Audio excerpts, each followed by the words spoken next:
So let's look at some examples involving the use of implicit differentiation to find the derivative. In this case, again, finding dy dx.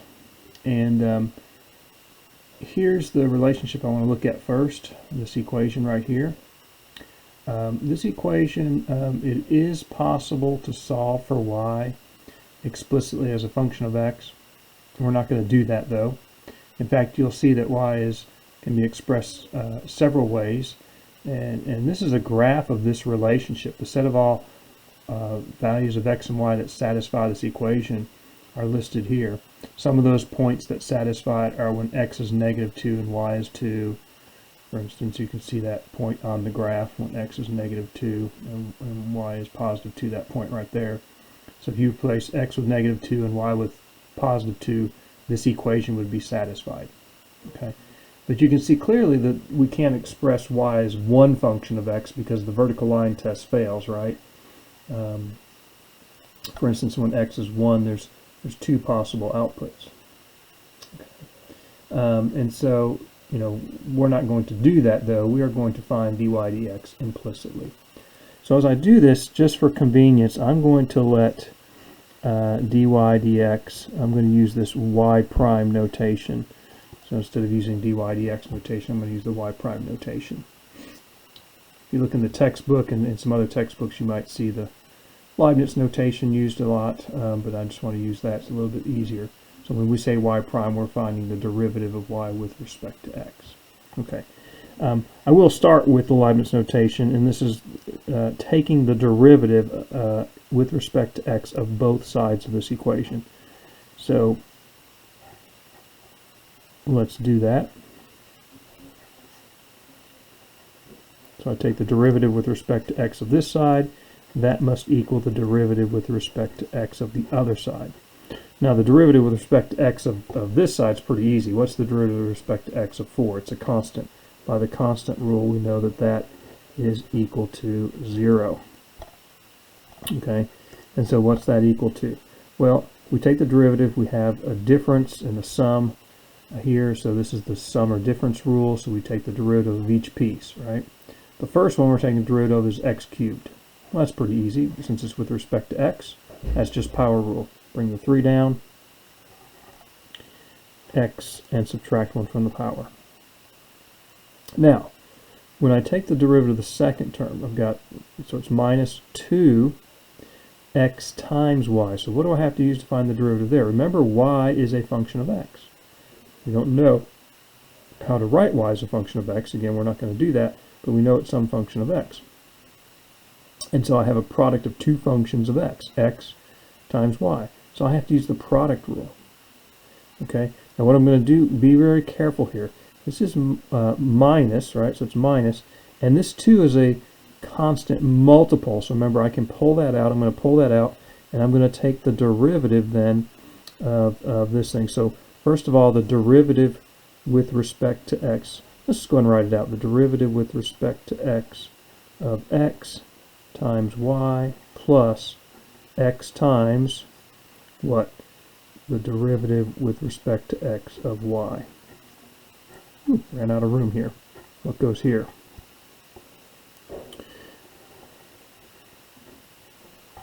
Well, here I have, so this is the product rule, and we'll come back to this to clean it up. But y squared, y is a function of x, so this is a chain rule, right? So this one right here was product rule. And this here is going to be a chain rule. So we looked at that, right? The outer function is y squared, inner function y. So the chain rule says derivative of the outer function, which would be what? 2y. Evaluate at the inner, so that's 2y, times what? The derivative with respect to x of the inner function. Okay. So let's clean all this up. What do we have here? We have 3x squared. And then what's the derivative with respect to x of x? What's that going to be? That's just 1, right? What's the derivative with respect to x of y?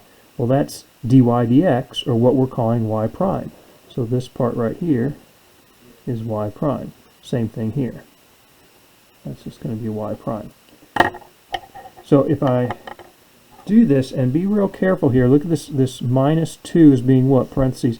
I have to distribute that through, right, to make sure you do that. It's a very common mistake is to forget to do that.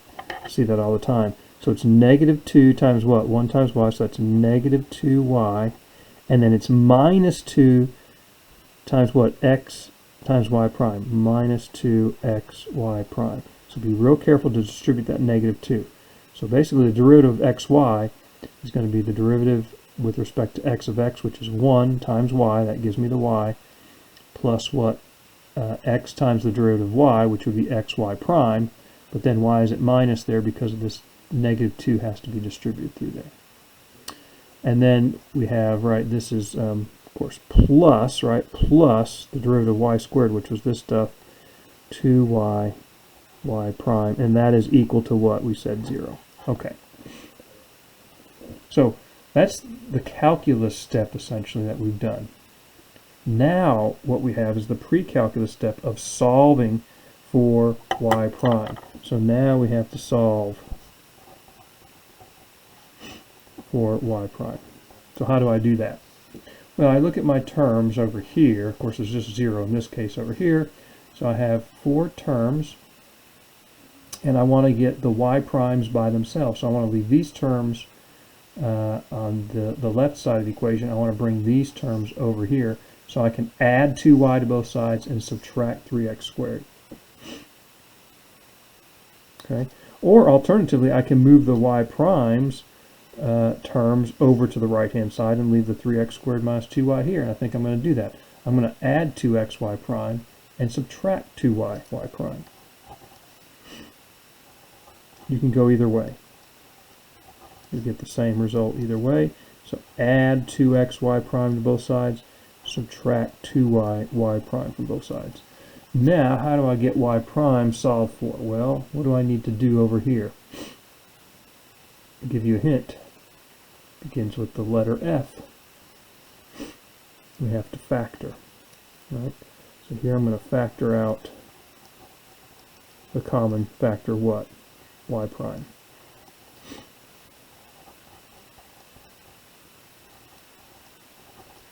So that's the same over here. That's a 2y. And I get that y prime out.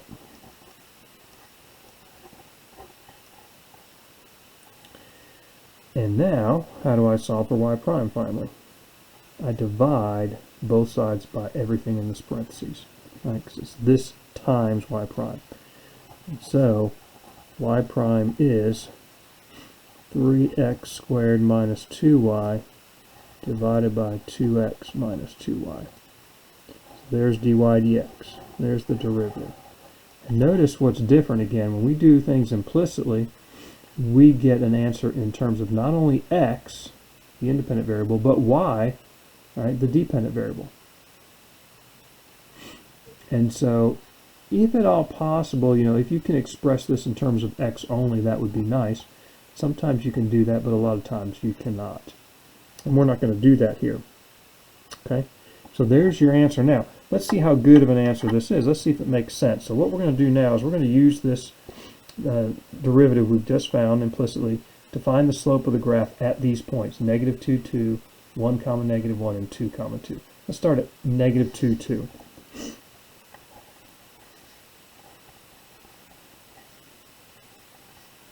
So what's dy dx? What's the derivative there going to be? Well, x is what? Negative 2. Y is 2. So independent variable, dependent variable. X is negative 2. Y is 2. X is negative 2. Y is 2. I get 3 times negative 2 squared is 4. I get 12 minus 4. 12 minus 4 is 8. Here I get negative 4 minus 4. That's negative 8. 8 divided by negative 8 is negative 1. Well, let's see if that makes sense now. We're saying that the derivative at negative 2 comma 2 is negative 1. So let's go to the graph here. We said what? Negative 2 comma 2 was this point right here, remember? And what do we know about the derivative there? How can you estimate the derivative there? What is the slope of the tangent line there? We can estimate it. Right?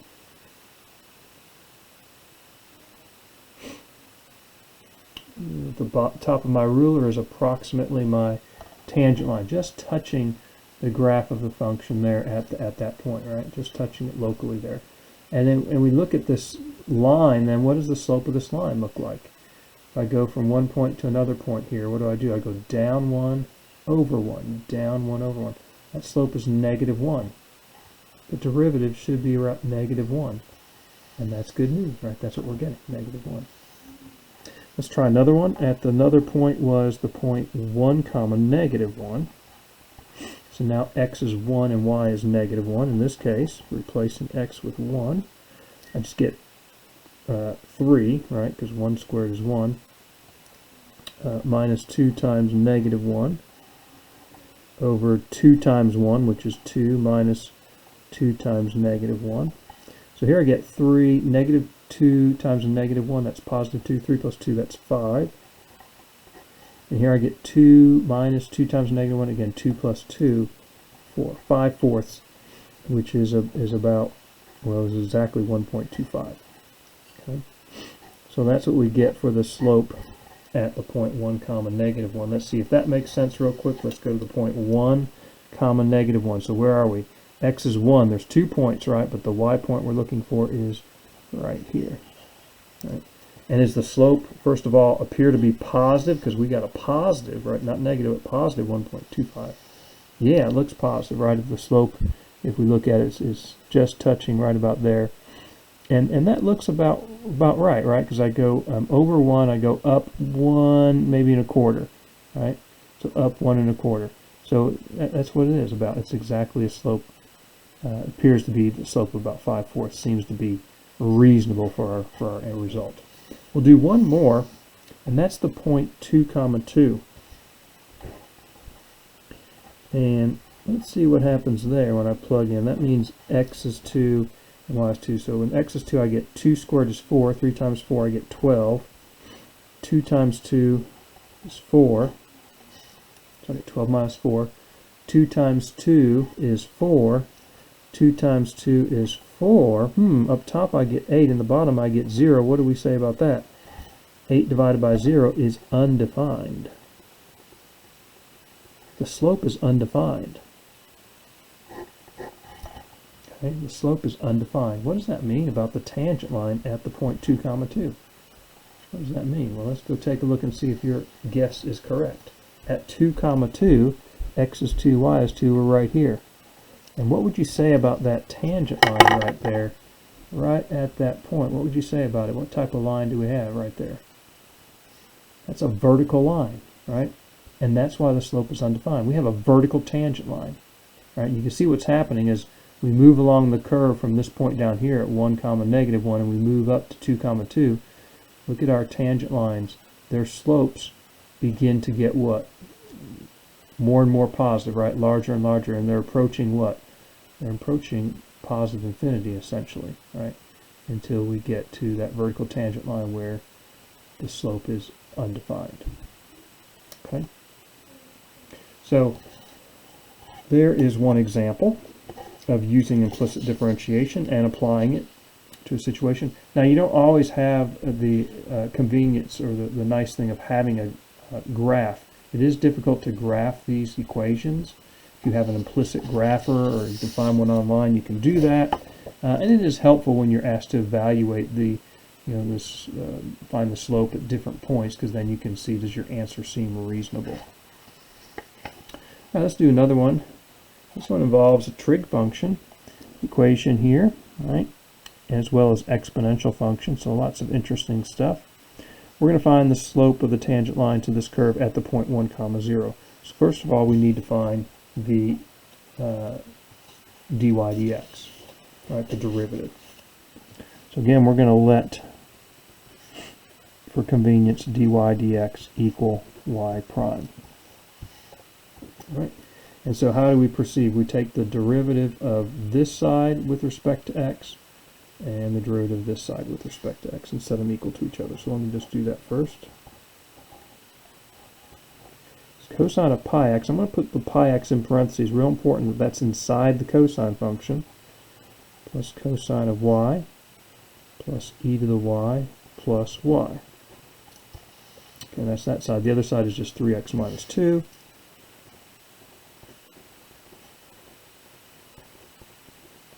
Okay, so let's start here, right? Each of these terms we take the derivative with respect to x. So cosine pi x, notice we have a composition, right? Inner function pi x, outer function cosine, so chain rule. Cosine is the outer function. What's the derivative of cosine? That's negative sine. Evaluate the inner function pi x times the derivative of the inner function. The inner function is pi x. What's the derivative of pi x? Just pi. Right, pi is a, pi x is a line of slope pi, right? That's the slope, and so it's pi. So there's the derivative of the first term. Now the second term, notice the difference. It's cosine of y. Chain rule as well this time. Outer function cosine, inner function y. So what's the derivative going to be here? It's minus, right, sine of y. That's the derivative of the outer function. Is the derivative of cosine y, negative sine y, times the derivative of the inner. What's the inner derivative of the inner function? Inner function is y prime. That's dy dx, right? And real important, don't bring this y prime inside the sine function, right? It's like that. In fact, a lot of times I might like to take that y prime and move it in front, just so we don't pull it inside the sine function accidentally. Okay, derivative of e to the y. Now again, with respect to x. So this again is a chain rule. The outer function is e to the y, the inner function is y, right? Again, y is the inner function. So the derivative of the outer function is e to the y, right? The derivative of e to the y is e to the y, times what? The derivative of the inner function, times y prime again. And then last but not least, the derivative with respect to x of y is dy dx, or just y prime. Okay, so that's all this side of the equation, find the derivative, equals what?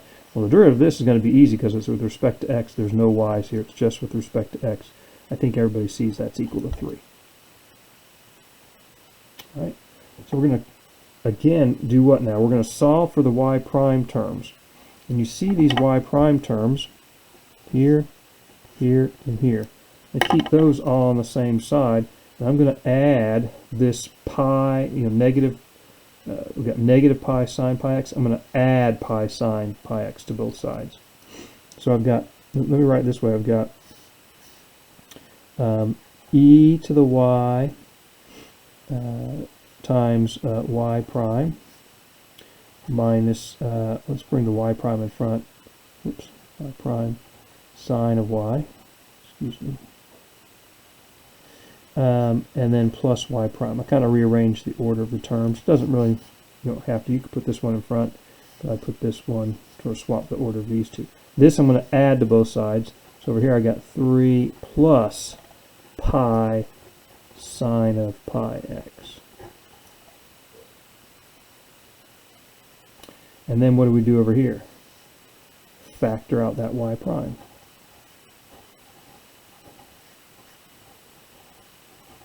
And what do I have left here when I factor out a y prime? What's here? 1.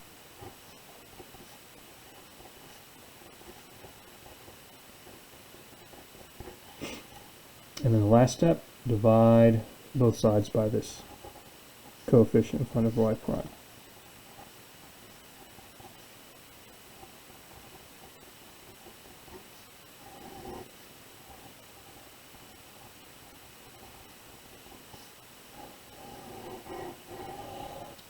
Okay. And then the whole point was to find the slope of the tangent line at the point 1, 0. So let's do that. So y prime at the point 1, 0. Remember, that's the value of x and that's the value of y. And so according to our formula, sine of pi x, x is 1, so I get pi times 1, just sine of pi, over e to the y, y is 0, minus sine of what? 0, plus 1.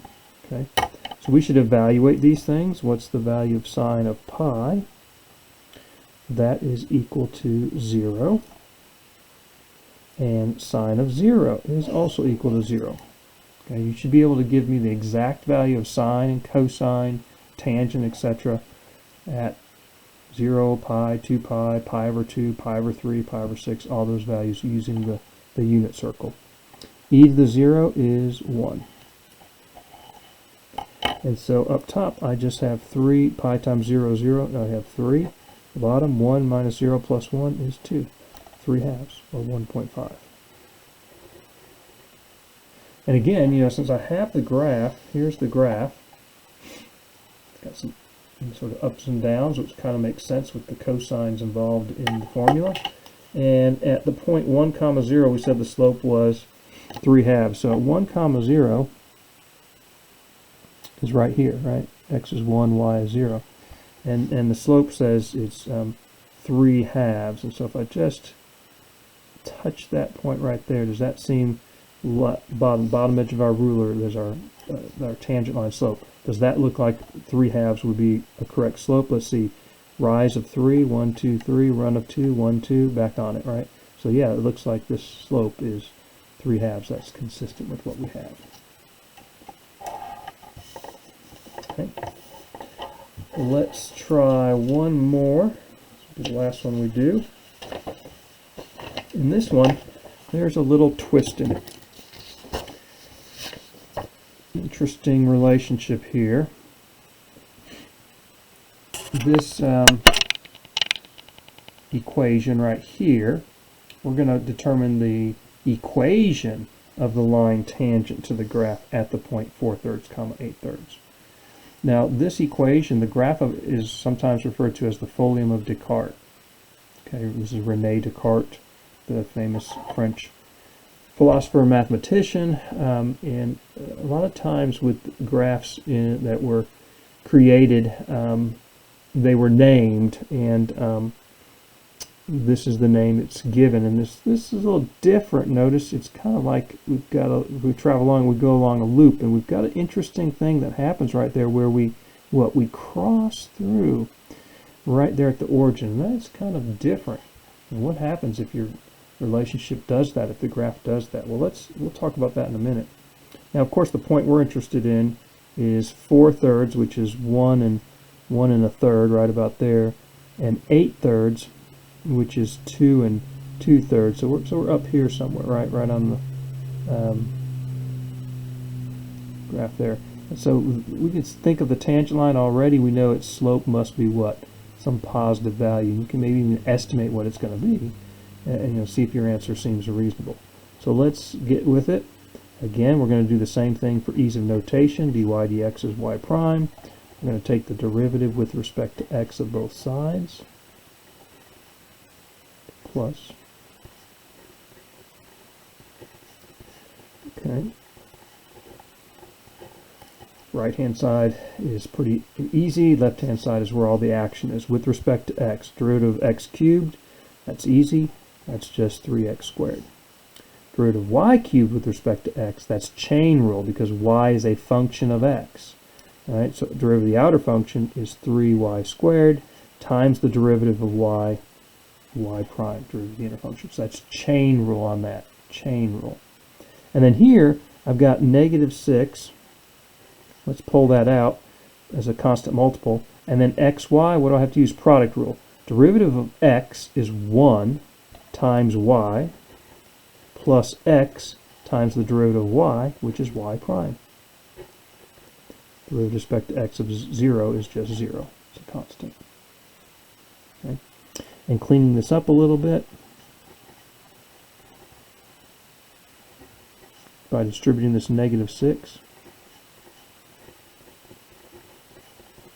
Okay. We get this equation. Now, before we proceed, I see something I can do to maybe simplify this equation before I solve for y prime. You don't have to do this, but it just cleans things up a little bit. So perhaps you'll notice that I can divide both sides of the equation. You can divide by any non-zero number, and it's equivalent, get equivalent equation. But I'm going to divide both sides by 3. Do you see why? If I divide that by 3, I'm just left with x squared. If I divide that by 3, I get y squared y prime. 6 divided by 3 is 2, so negative 2y, and then the 6 divided by 3 is 2 again here. 0 divided by 3 is 0. So that just sort of cleans things up a little bit. You don't have to do that. Let's get the y primes by themselves. I'm going to add 2y and subtract x squared.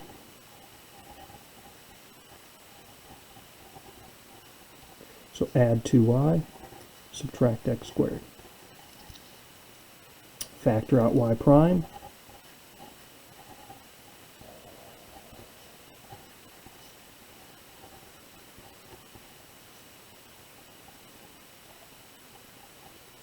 And solve for y prime by dividing by y squared minus 2x.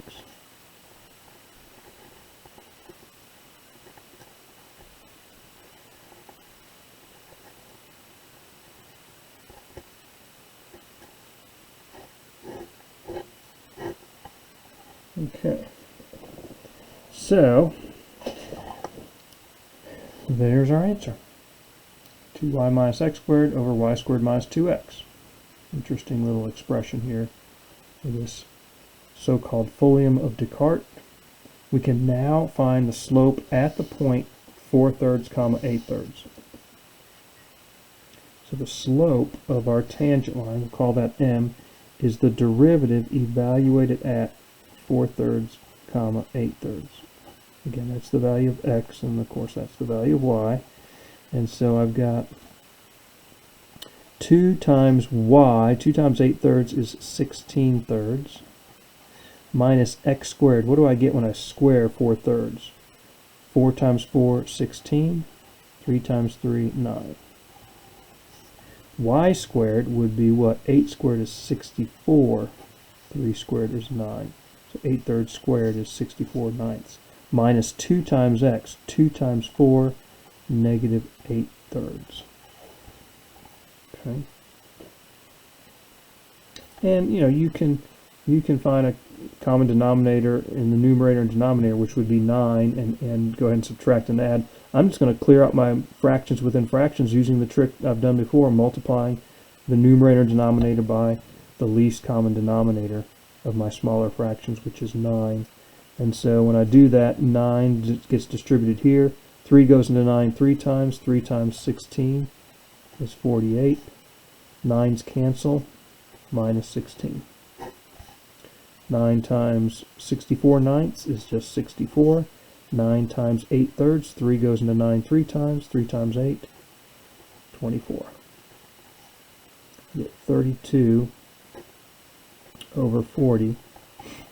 And I have a common factor of 8. I can reduce this fraction down. 8 goes into 32 4 times. 8 goes into 45 times.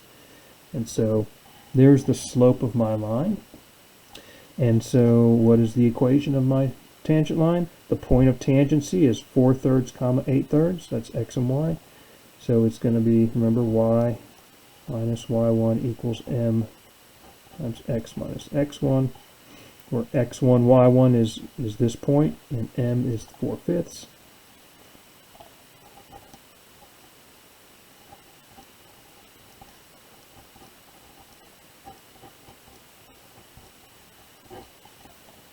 Okay. And then what I'd like you to do is dot, dot, dot. I want you to do this. I want you to solve for y. And when you do, I hope that you will see that you get y is 4/5 x plus 8/5. That's 4/5 x plus 8/5. I'll let you see if you can deduce that. Okay. Does this equation make sense for the tangent line at that point on the graph? Let's go back to the graph. Does it look like the equation could be of our tangent line? Let's put up there 4/5 x plus 8/5. 8/5 is about 1 3/5, or 1.6, and that's our y-intercept, 1.6. Yeah, that's about 1.6 right there. And is our slope close to being 4/5, which is 0.8. If you look at the graph, it seems that way. When I go over 1, I don't quite go all the way up 1. I go up, looks like 0.8 seems a reasonable slope as we go up. So again, I feel confident about our equation that we've developed. Okay. One thing I want to close with, though, is what is happening right at that point where x and y are both 0, because clearly that satisfies the equation, right? If x and y are both 0, this equation is satisfied, and it's a point on the graph. Well, if we go back down to the derivative, what's going to happen if you let x and y be 0 here? You say in the denominator, 0 squared minus 2 times 0, that's 0 minus 0, that's 0. Does that mean it's undefined? Well, be careful. The numerator is also what? 0. This is 0 over 0. You remember we talked about 0 over 0 in limit forms, and we talked about it being indeterminate? Well, in this case, when you get 0 over 0, in this case, this is what's going to happen when you have this situation. It's indeterminate. Why is that? Well, it's clear that if I'm moving along the curve, the folium of Descartes, as it's called, if I'm moving from over here, moving left to right and going this way, right, and I go around this loop, initially I go through the origin this way, and my tangent line as I move through there, right, if I look at the tangent lines as I get closer and closer, what's the slope of the tangent line right at the origin apparently going to be going through here? It looks like it's a horizontal tangent line, and the slope is 0. Okay? So why isn't the slope 0 there? Well, it is when you're going this way, but then as you continue around, right, and come down this way, right, past our point, we found our tangent line there, remember just a minute ago at that point, but as I move closer and closer now to the origin, what's happening to the slope of this line? It's getting larger and larger. It's becoming unbounded, and right there, what do we have? Tangent line is what? Vertical again. Slope is what? Undefined. So you see, it's two things at once. It depends on where you're talking about, where you are as you travel along this curve. So it's indeterminate there. You know, one interpretation, the slope is 0, so we're passing through this way, but as we're coming down this way, then the slope becomes undefined. And so that's what happens when you have a point that you cross, pass through, or you have this sort of a loop in your graph. So interesting. It's going to be very difficult to solve this thing for y. It can be done. It's a cubic in y, very difficult and challenging. And so you might think, well, this seems like a lot of steps, but if we had to do it, solve for y explicitly and then find the derivative, a lot more work would be required. And so this is a very nice way to solve the problem, is with implicit differentiation. Okay, so with that, in the next set of lectures, we are going to be able to finish off the derivatives rules for all the other functions we have left, which namely are going to be the inverse trig functions. We're going to look at those next, the inverse sine or arcsine functions and those related ones. And then we will look at the general exponential and logarithmic functions. So we know the e to the x function, but we don't know 2 to the x yet, its derivative. So we'll learn that later, as well as log functions. And so that will complete all the functions we need to know the derivative of.